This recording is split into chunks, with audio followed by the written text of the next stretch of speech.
nossa websérie dessa semana vai tratar sobre o tema pensamento.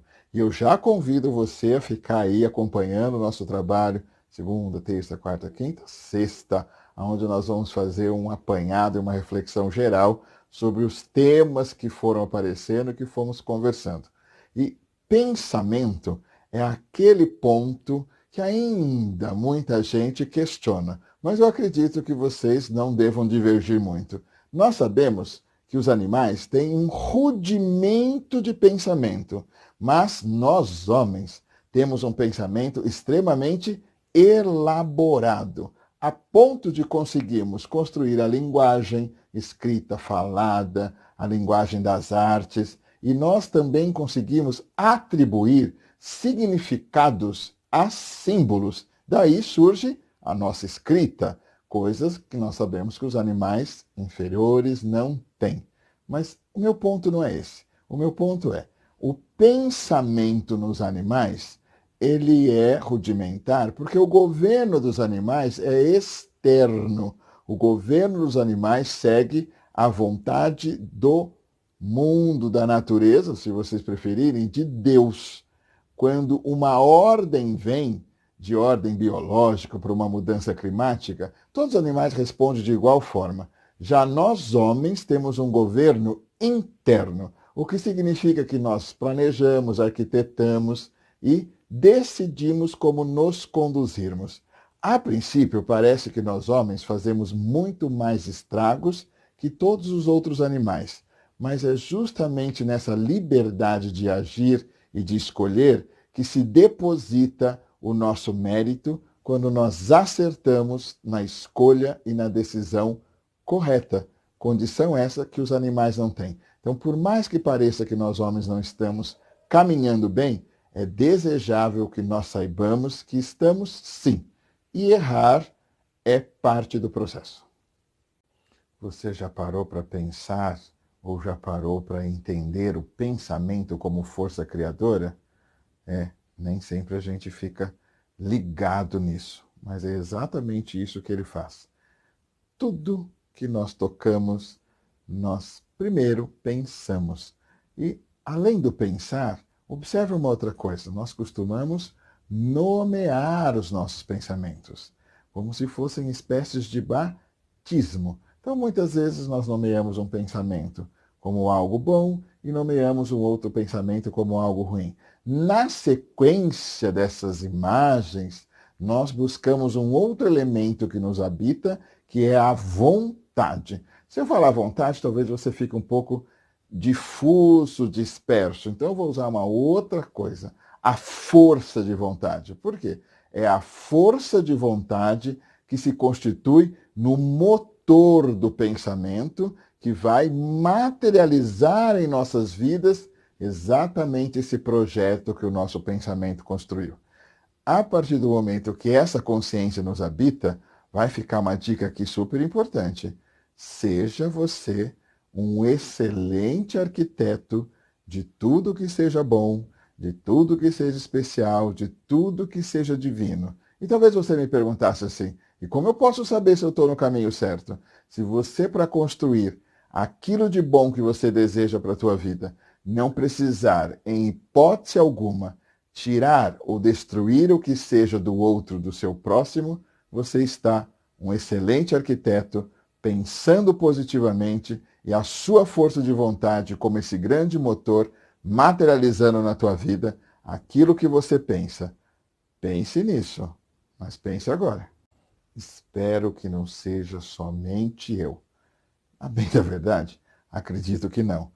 Espero que você também esteja assim, tomado volta e meia de uma curiosidade muito grande, imaginando o que será que tal pessoa pensa a respeito disto ou daquilo. Se você tem essa questão te habitando, como eu também tenho, vou te dar aqui uma dica super bacana. Quando você quiser saber o que uma pessoa pensa a respeito de um determinado tema, se aproxime dela, comece a travar uma conversa e aí você vai ficar surpreso. Não pergunte para ela o que você gostaria de fazer, mas traga o seu posicionamento, a sua opinião, o seu ponto de vista a respeito daquele tema. Quando você age assim, verdadeiramente o seu interlocutor vai poder se colocar a respeito. Sabe por quê? Muitas vezes você corre em direção à pessoa, chama a atenção dela, provoca uma conversa e imediatamente você diz assim, o que você pensa, o que você acha ou como você se sente diante dessa situação ou deste tema. Percebam, a reação mais natural é que a pessoa se torna muda. E por uma razão muito simples. Se eu não sei o que você pensa a respeito daquilo, eu não sei se eu posso ser indelicado, se eu posso melindrá-lo, até onde eu posso realmente expressar a minha opinião e como fazê-lo. Então, à medida que você possibilite para o outro entender qual é o seu pensamento, ele tem mais liberdade para trazer o seu próprio pensamento. E assim nós ficamos sabendo como será ajustada a nossa relação. Muitos de vocês vão se identificar, porque a expressão que eu puxei é parte de uma música que a minha geração cantou, conhece, e ela diz assim, o pensamento parece uma coisa à toa, mas como é que a gente voa quando começa a pensar? E esse trecho dessa música me traz a seguinte reflexão. É muito importante pensarmos, organizarmos, arquitetarmos, mas é também muito delicado a linha que pode nos deixar simplesmente paralisados nessa abstração. Então, a partir do momento que nós pensamos, organizamos e planejamos, é imperioso que passamos para o momento seguinte, que é o da ação, da prática, o da execução. E para que nós possamos fazer isso, é fundamental que o seu pensar sempre considere dois pontos de vista. A realidade interna, que são os meus desejos, as minhas vontades, eventualmente até mesmo as minhas fantasias. E a realidade externa. Por que eu estou dizendo isso? Você pensou em se formar. Ótimo, parabéns.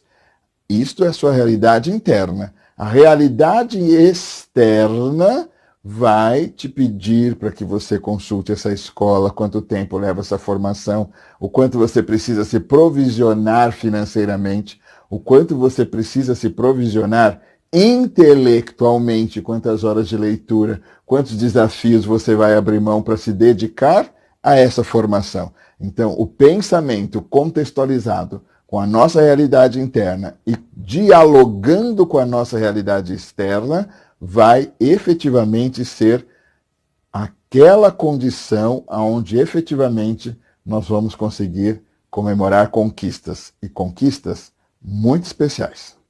Caminhamos, chegamos na nossa sexta-feira.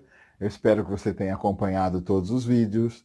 Desejo sinceramente que você tenha revisto, repensado, reconsiderado como que a sua fábrica de pensamentos estava organizada até então. Se já tivesse tudo em ordem, siga a viagem. Se você precisou fazer alguns ajustes, bem legal, esse é nosso intuito aqui. Aproveitando a oportunidade, nós vamos hoje considerar que o pensamento, num âmbito muito maior, é exatamente quem nos guia e quem nos governa. Necessariamente, para que você possa saber o seu posicionamento no mundo, você precisa se pensar no mundo. E nem sempre nós temos essa percepção. Muitas vezes nós imaginamos que ir fazendo será o suficiente. Não é assim. Peço a vocês que busquem uma referência, joga aí no Google um personagem chamado Charlie Chaplin. O Charlie Chaplin tem um trechinho de um filme onde ele está fazendo e agindo mecanicamente no mundo. E a cada movimento que ele faz, magicamente aquela cena vai nos mostrando o quanto vazio ele se sente. E eu estou puxando essa cena porque muitos de nós hoje agimos exatamente assim. Nós fazemos, corremos de um lado para o outro, e quantas vezes não chega o final do ano e nós não nos percebemos construindo nada, nós não nos sentimos melhores, nós não nos percebemos transformados, porque nós não pensamos naquilo que nós estamos fazendo. Nós não nos planejamos. E para que eu tenha uma vida plena, uma vida de abundância, esse planejamento que o pensar me entrega é de fundamental importância. Eu estou saindo desse ponto para construir uma realidade que vai me levar até este outro. Se você é uma espécie de fazer humano, eu te peço que pare, pense, para que você possa viver na condição de um verdadeiro ser humano. Pense nisso, mas pense agora. Agradeço muito vocês que acompanharam durante a semana a nossa websérie. Peço a você que escreva sobre outros temas que você gostaria de ver comentado aqui. Deixe lá sua sugestão. Inscreva-se no canal do YouTube, nosso canal do YouTube, né? Meu e de todos vocês. No nosso canal do YouTube, DR Ildo Diga. Acione o sininho para você receber as notificações das nossas próximas publicações e nos vemos numa próxima oportunidade.